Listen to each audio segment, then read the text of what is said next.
1 जून ते 30 सप्टेंबरपर्यंत पडणारा पाऊस वार्षिक सरासरी म्हणून मोजला जातो। कोल्हापूर जिल्ह्यात 1 जून ते 30 सप्टेंबर या कालावधीत सरासरी 1742 मिलीमीटर पाऊस पडतो। यावर्षी मात्र कोल्हापूर जिल्ह्यात अतिवृष्टी झाली। यावर्षी पावसाची सरासरी 1827 मिलीमीटर इतकी आहे, म्हणजेच वार्षिक सरासरीच्या 118.52% इतका पाऊस कोल्हापूर जिल्ह्यात पडलाय। यावर्षी जिल्ह्यातील 10 तालुक्यात सरासरीपेक्षा जास्त पाऊस झालाय। विशेष म्हणजे राधानगरी तालुक्यात पावसाने वार्षिक सरासरी गाठलेली नाही। गेल्या 7 वर्षात या तालुक्यात पावसाचं प्रमाण सातत्याने घटतंय। यावर्षी जुलै महिना वगळता 3 महिन्यात मुसळधार पाऊस पडल्याने जिल्ह्यात 2 वेळा महापूर आला। पावसाच्या असमान प्रमाणाबाबत बी न्यूजचा हा विशेष वृत्तांत। कोल्हापूर जिल्ह्याला निसर्गाचं वरदान लाभलंय, त्यामुळे या जिल्ह्यात दरवर्षी चांगला पाऊस पडतो। त्यामुळेच कोल्हापूरला सुजलाम सुफलाम जिल्हा म्हणून ओळखलं जातं। 1 जून ते 30 सप्टेंबर या कालावधीत कोल्हापूर जिल्ह्यात दरवर्षी सरासरी 1742 मिलीमीटर इतका पाऊस पडतो। 2015 साली राज्यात दुष्काळाचं संकट निर्माण झालं होतं। त्यावेळी कोल्हापूर जिल्ह्यात 4 महिन्यांच्या कालावधीत वार्षिक सरासरीच्या केवळ 48% पाऊस झाला होता। 2016 साली 82.72% पाऊस झाला। त्यावर्षी जिल्ह्यातील पावसाचं सरासरी प्रमाण 18%नं घटलं होतं। 2017 साली कोल्हापूर जिल्ह्यात 1264.74 मिलीमीटर म्हणजेच 71.36% इतका पाऊस झाला होता। 2018 साली वार्षिक सरासरी एवढा पाऊस पडेल असा अंदाज वर्तवण्यात आला होता, पण प्रत्यक्षात मात्र 1559 मिलीमीटर अर्थात 88% पाऊस पडला।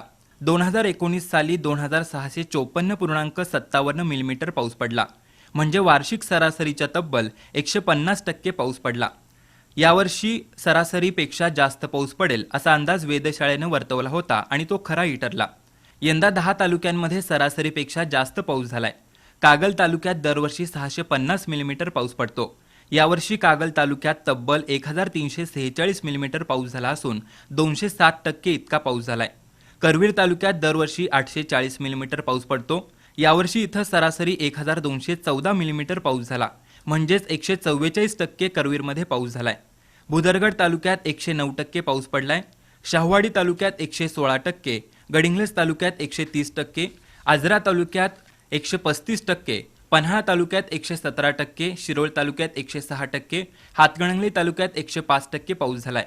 गगनबावडा तालुक्यात दरवर्षी सरासरी 5234 मिलीमीटर पाऊस पडतो। 2014 ते 2019 या 5 वर्षात या तालुक्यात पावसाचं प्रमाण घटलं होतं। 5 वर्षात एकदाही या तालुक्यानं पावसाची सरासरी गाठली नव्हती। 2019 साली मात्र या तालुक्यात तब्बल 7650 मिलीमीटर पाऊस म्हणजेच 124.46% इतका पाऊस झाला होता। यंदा गगनबावडा तालुक्यात 5235 मिलीमीटर म्हणजे 100% पाऊस पडलाय। चंदगड तालुक्यात दरवर्षी 2626 मिलीमीटर पाऊस पडतो। यंदा मात्र या तालुक्यात 2332 मिलीमीटर म्हणजे 88% पाऊस झालाय।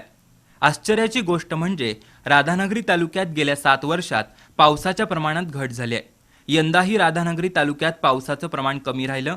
राधानगरी तालुक्यात दरवर्षी 3433 मिलीमीटर पाऊस पडतो। यावर्षी 2067 मिलीमीटर अर्थात केवळ 60% पाऊस झालाय। गेल्या काही वर्षात पावसाचं प्रमाण असमान राहिलंय। एखाद्या महिन्यात प्रचंड पाऊस पडतो तर एखाद्या महिन्यात किरकोळ पाऊस पडतो, त्यामुळे पीक परिस्थितीवरही परिणाम होऊ लागलाय। यावर्षी 1 जून ते 30 सप्टेंबर या 4 महिन्यात वार्षिक सरासरीच्या 118.52% पाऊस पडलाय।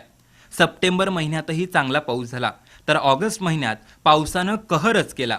त्यामुळे आलेल्या महापुरानं जिल्ह्याचं मोठं नुकसान झालं। यावर्षी 2 वेळा महापूर आला, पण जिल्हा प्रशासनानं योग्य खबरदारी घेतल्यानं महापुराचं संकट अति गंभीर झालं नाही। माणसाप्रमाणेच निसर्गही लहरी बनला असून त्याचा परिणाम जनजीवनासह शेती आणि पशुपक्ष्यांवरही होऊ लागलाय। बी न्यूजसाठी वृत्तसंकलन विभागासह विजय कुंभार।